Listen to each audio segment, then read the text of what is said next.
well, guys, I guess it was never true after all. Michael Bay is not the director of the Dora live-action movie. Nope. Instead, it's directed by this James Bombin? Yeah, James Bombin rando. Like, what did he even do? Hold on, let me Google this.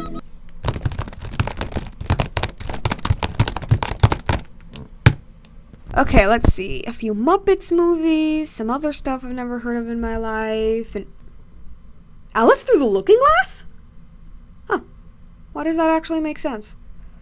So, yeah, apparently Michael Bay being involved in the movie was just, like, only a rumor, which really sucks, because I was, like, excited to see explosions and Sniper the Fox. Like, you know, the fact that Michael Bay would even be involved in a Dora movie had, like, endless possibilities. And all of those possibilities are just ripped away the moment you actually find out he was never involved with it in the first place.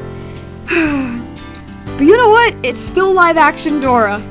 So of course I watched it. I even made sure to not watch any reviews, so this is my real opinion here. This movie is a movie. It's not bad, it's not good, I don't even think it was okay. It's just a movie. It exists.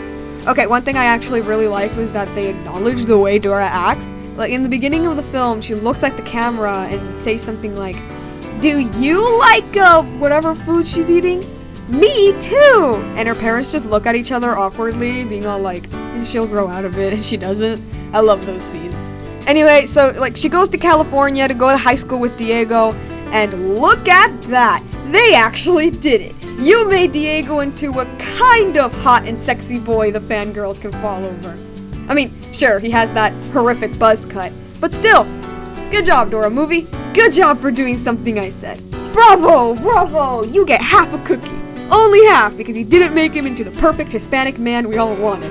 Nah, instead they made him to this edgy guy who's embarrassed to be with Dora. So, yeah, Dora and Diego go to school and... No. Oh no. It's one of those high schools. You know, the ones they portray in the 80s where they hate nerds and everyone's in their 20s and 30s. Forget it, Dora. You don't deserve that cookie. Writers, if you want to make a modern high school, be a modern high school. Basically, everyone is some sort of geek in some way. People don't give a damn on whether you're a senior or a sophomore, unless you're a freshman, that's an actual thing. And people really do not care about being popular or whatever. I don't know if all high schools are like what I described, but mine definitely is. Like, we're all just friends minding our own business. Sure, it makes it a harder story to write, but you can work around it. Like, someone not liking geeks, not because, you know, they exist, but maybe it's just because they don't understand fandom culture. That's something. Oh boy, I went on a rant. Look, I don't hate these tropes, it's actually a bit of a guilty pleasure of mine, but I just really want to see a film one day that actually portrays high schools today. Anyway, they meet this popular girl and the nerd, and somehow they get kidnapped. They meet this guy, and now we have to find Dora's parents in the jungle while they slowly get to know each other. This part is definitely the most dragging part of the film, and it was most of it, so like, yeah, that's not good. Sure, there was a joke here and there. Dora sings a song about poop. But, you know, I was just waiting for, like, kidnappers to find them or something to happen, you know.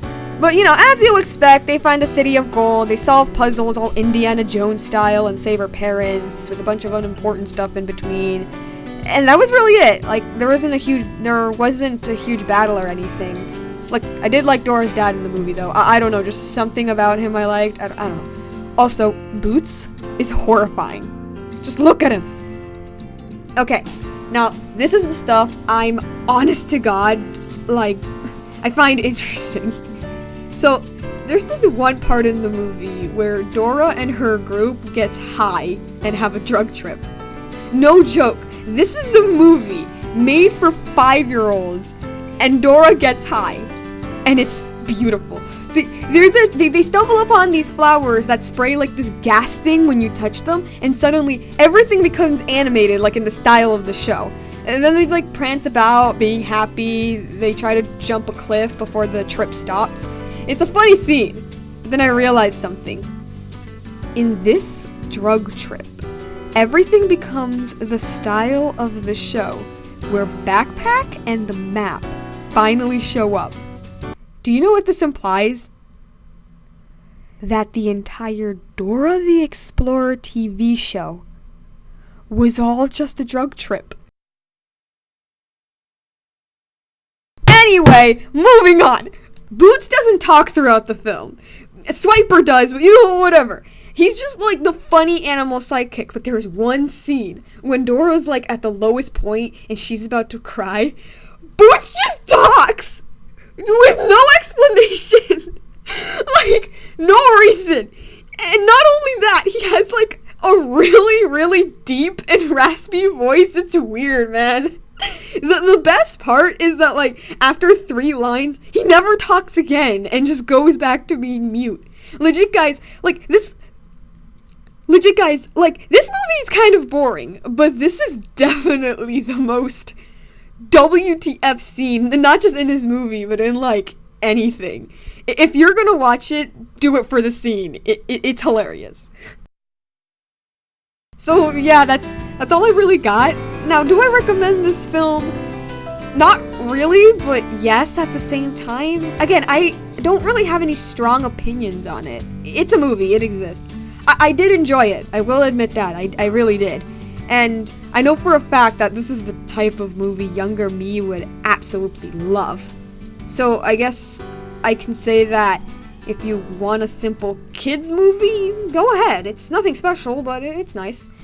If you want the Michael Bay's version, go watch my video. Or College Humor's video, that's good too. Except the boots scene. Watch the film or not, but you have to watch the boots scene. Trust me, if you see the whole film, it's kind of worth it.